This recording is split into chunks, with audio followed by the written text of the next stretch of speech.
Western that is as haunting as it is thrilling. The Enfield Gang Massacre tells the dark origin of that Texas Bloods, Ambrose County, as only Jacob Phillips and Chris Condon can.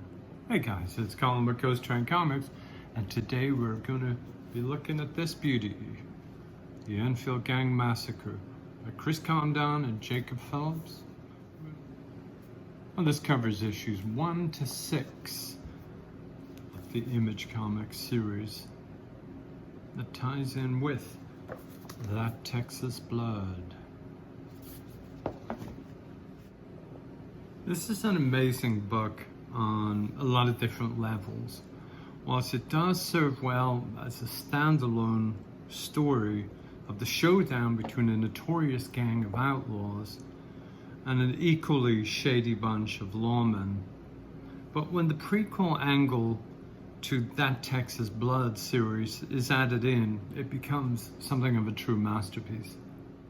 The rarity of a full-on period western in modern comics is remarkable, but the level of Condon's writing combined with the seamless integration into the art makes this an unforgettable experience. One of the first things that you'll notice about the book is the paper. The pages are printed on newsprint, which gives a sense of time period accuracy. Whilst I usually prefer the thicker matte or semi-gloss, this works well in this case to convey the subject matter and keep our suspension of disbelief. Similarly with the magazine excerpts that featured in the back matter in each issue, starts out as a curiosity, and I know I even saw a debate on this the other day on a TikTok post, and some really good points made on both sides. Some people talking about when they have a lot of extra stuff in it, like Nice House on the Lake or even Watchmen, which isn't too heavy on it, and then No One of the recent massive verse collections from the last few years, has a lot of like text pieces interspersed with it. Some people are kind of like, why should I bother? It's kind of a DVD extras type of argument. But for this book, it does end up visually informing and interacting with the flow of the story and our understanding of the unfolding events and the characters. So it gets to the stage roundabout probably after book 2, where the back matter picks up and reaches a pace where you're learning stuff about characters you haven't really paid attention to up until that point. So when it gets to that, you're suddenly eager to get through the back matter and on to the next issue. And this is one of the advantages that, reading it in a collected edition has, definitely. I think there would be some residual remembrance needed if you were reading this on a monthly basis. Whilst this book was not based on real events, it does draw us in to the extent that I'm sure I was not the only one Googling if there was a real story Condon based it on.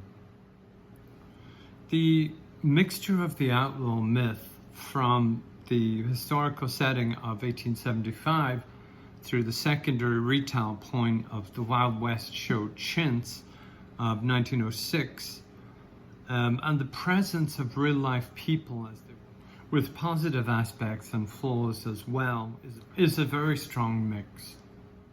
The pointlessness of trying to cram down such complex figures solidly into good or bad is hammered home here perfectly, with us still able to appreciate and enjoy the characters' larger-than-life legendary status, whilst also able to recognize the everyday human dialogue instead of trying to hit Old West cliches.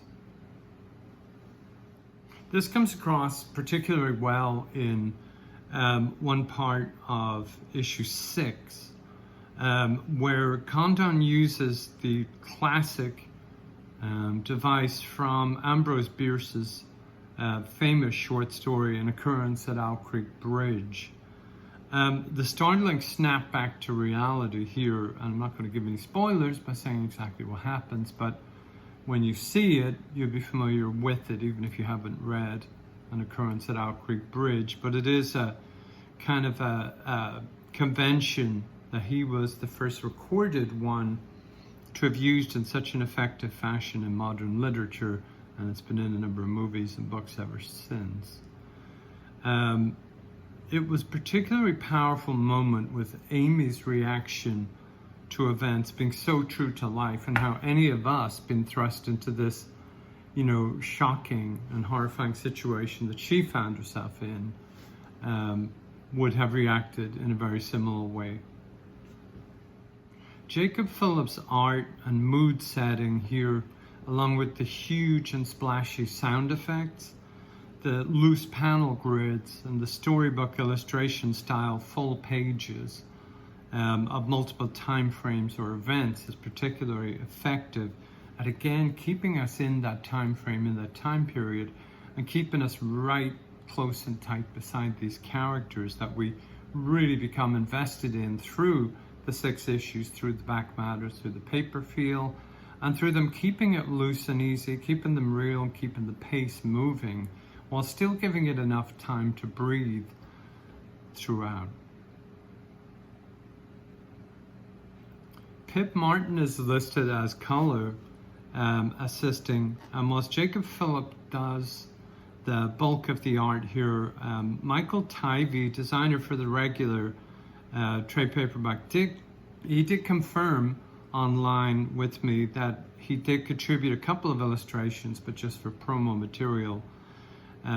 He does do work on the regular That Texas Blood book. And of course, Rian Hughes, the god of all logo designers, his logo is on the back of the collected edition. The shifting narrative and the shockingly realistic dialogue brings these characters to life so well that it would indeed make a good movie or TV series. To my mind, it really doesn't need to, as it comes alive already. That anything less than the brilliance of Condon and Phillips' art would just be a distraction. To me, it would almost be a Sin City moment. As beautiful as Robert Rodriguez's, you know, original movie especially was, it was the exact same as the comic, except we didn't have the kind of the shocking delight of every page turn seeing Frank Miller's new dramatic style. We knew every beat of the story, so it was like almost you got bored halfway through, or I did anyway.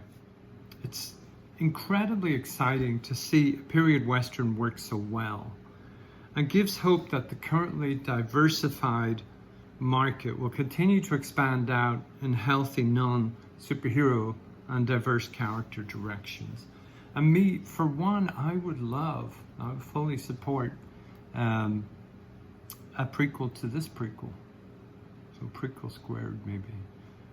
With the adventures of the Enfield gang and how they all met up, and the various adventures and shenanigans that they get up to, I think will be fantastic. I think they could definitely make that work and kind of mind that one a little bit more whilst they continue on the monthly series, That Texas Blood, moving through the different time periods that it does, similar to True Detective or to the Fargo series by Noah Hawley.